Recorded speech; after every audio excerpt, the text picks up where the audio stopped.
आपने चाणक्य राजनीति किया सर। और राजनीति तो चाणक्य का नीति ही है।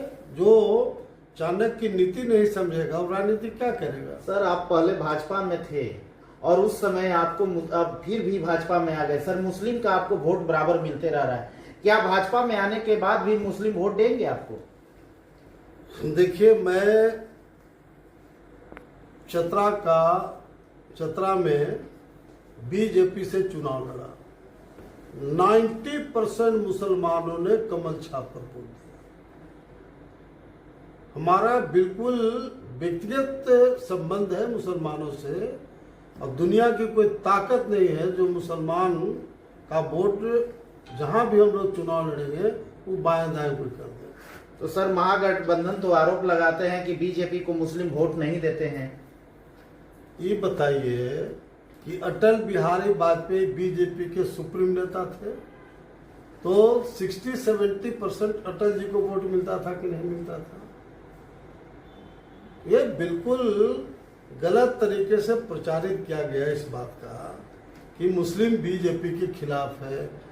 वो अलग बात है कि हमारे पार्टी में एक दो लोग ऐसे हैं जो कभी कभी उल्टा पलटा स्टेटमेंट दे देते हैं, उसके चलते मुसलमानों में एक रिएक्शन होता है।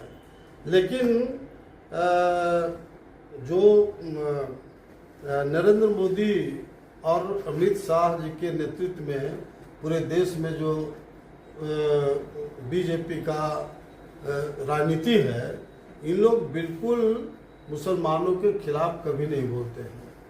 लेकिन हम लोग जरूर चाहते हैं इस बात का कि बीजेपी सभी जाति संप्रदाय को लेकर चलती है और मुसलमानों को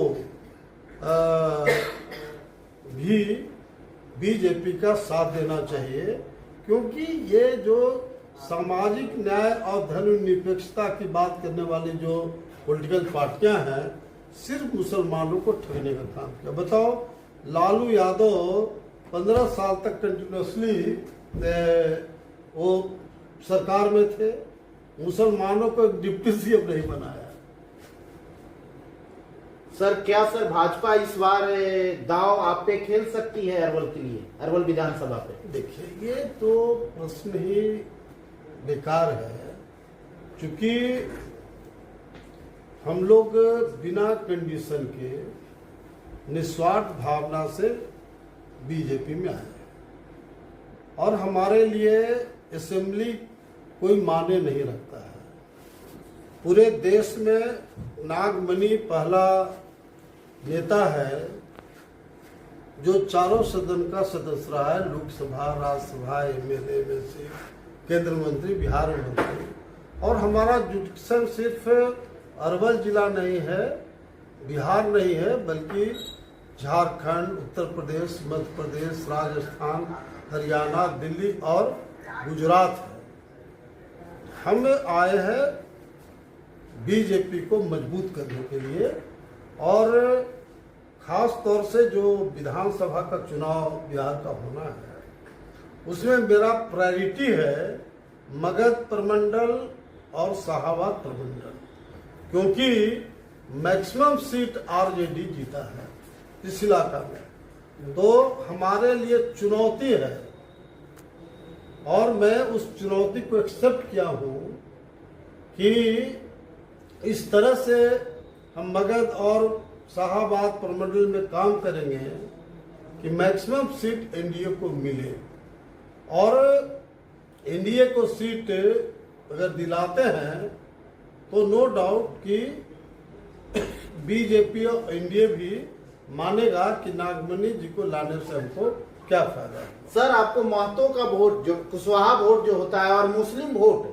जो आप कितने % बीजेपी को दिला सकते हैं मगध क्षेत्र में और शाहाबाद क्षेत्र में? सर देखिए, जहां तक कुशवाहा का सवाल है, बिहार में 3 ही नेताओं की चर्चा होती है, सम्राट चौधरी, उपेंद्र कुशवाहा और नागमणि।